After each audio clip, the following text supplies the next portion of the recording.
Republicans on Capitol Hill are trying to figure out how to enact parts of President Trump's agenda. That includes tax rates, Medicaid, senior tax relief, and concerns about World Trade Center health programs. Joining us to talk about all of that and more is Congresswoman Nicole Malliotakis, who represents Staten Island and parts of Brooklyn. Always good to see you. Good morning. Thanks for coming in. Let's start with the SALT.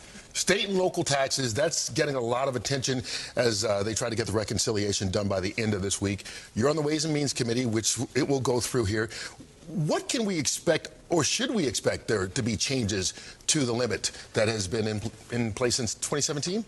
Yes, we've been very focused on delivering federal tax relief for people in New York, whether it's middle class, working class, senior citizens. And obviously the state and local tax deduction is critically important. Why? Because we're being hammered over the head by our mayor and our governor when it comes to property taxes and income taxes. And so we're working to increase the deduction. I think we can triple it. Maybe we can get a little more, but tripling it would actually deliver significant relief for people who are in our middle class, which has always been what we're focused on. We're not looking to give tax breaks to the billionaires. We're looking to actually focus on those hardworking people, like the ones I represent in Staten Island and Brooklyn, and focusing on those families earning less than $400,000. And so we're going to get something, I think, that's a good compromise and will deliver that significant relief for the folks who are here paying those taxes to our state. Where do you think the compromise is? Because before 2017, there was no limit. Then it became a $10,000 limit, and the proposal that we've seen has been for it to be $30,000.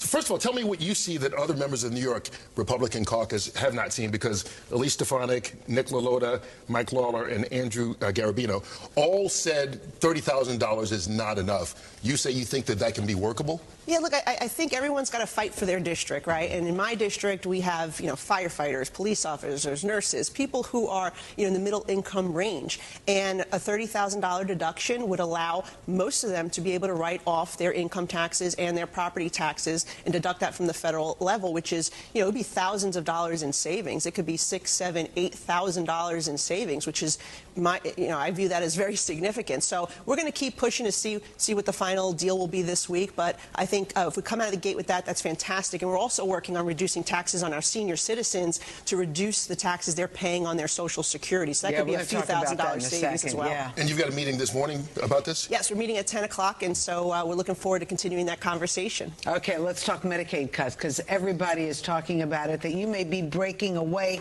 from your party because the Republicans seem to want to have some kind of reform.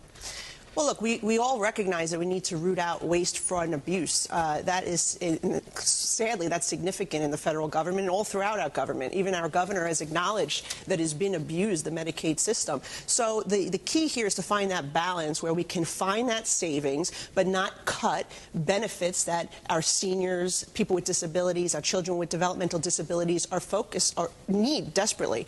That's why the program is there. And so if we can implement some work requirements that are reasonable for able-bodied young people of working age, if we can root out people who are here illegally that are benefiting from the program, that is all good, and also crack down on some of the schemes that the state uses to try to get additional federal funds. But what I'll say is I think we've struck a balance here. We've pushed back significantly. We will not be reducing the 50% match that New York receives from the federal government. We will not be putting in place per capita caps, which was another thing that could have hurt New York and our hospitals. And so we've successfully, as a group of moderates, have pushed back on some of those cuts that could have hurt the beneficiaries, and we're focused really on rooting out that waste, fraud, and abuse. And we'll get there, that balance that is needed. Well, keep fighting, because the other thing a lot of people are concerned about is Social Security. And you're right about the taxes. I mean, the people who take Social Security have already been taxed on that money several times. Well, this came from my father when he asked me why, my most demanding constituent, why am I paying taxes on my Social Security? And sadly, if you're a senior citizen earning over $25,000 of combined income, $32,000 if you're married, which is so little, you have to pay some form of tax on your Social Security. Those thresholds have not been increased in 4 decades. I have legislation to increase those thresholds. What we can do now in this reconciliation process is lower the tax burden our seniors are paying. And so my legislation that would give an extra deduction for seniors, $4,000 for single, $4,000, another $4,000 if you're married, so $8,000 if you're married.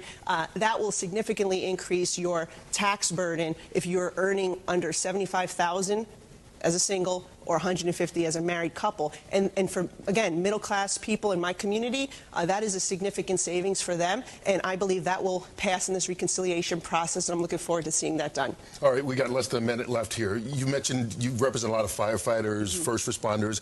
A lot of those are still affected by 9/11, or their families are, and we saw cutbacks in the healthcare fund for that, although some of those got reinstated last week. Where are we exactly right now? Yeah, it's all being reinstated, and this is something I worked closely with my colleagues.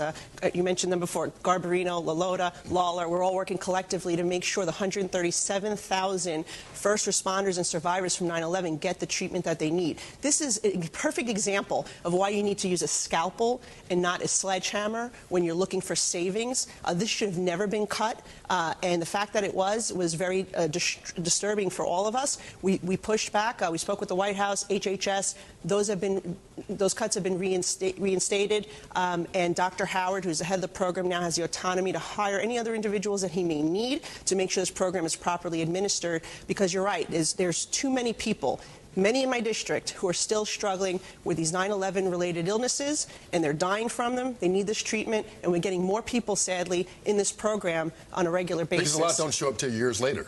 You know, right after 9/11, it's been 20 years, but some cancers and other treatments or other illnesses take a while to show up, so more and more people affected by it, unfortunately.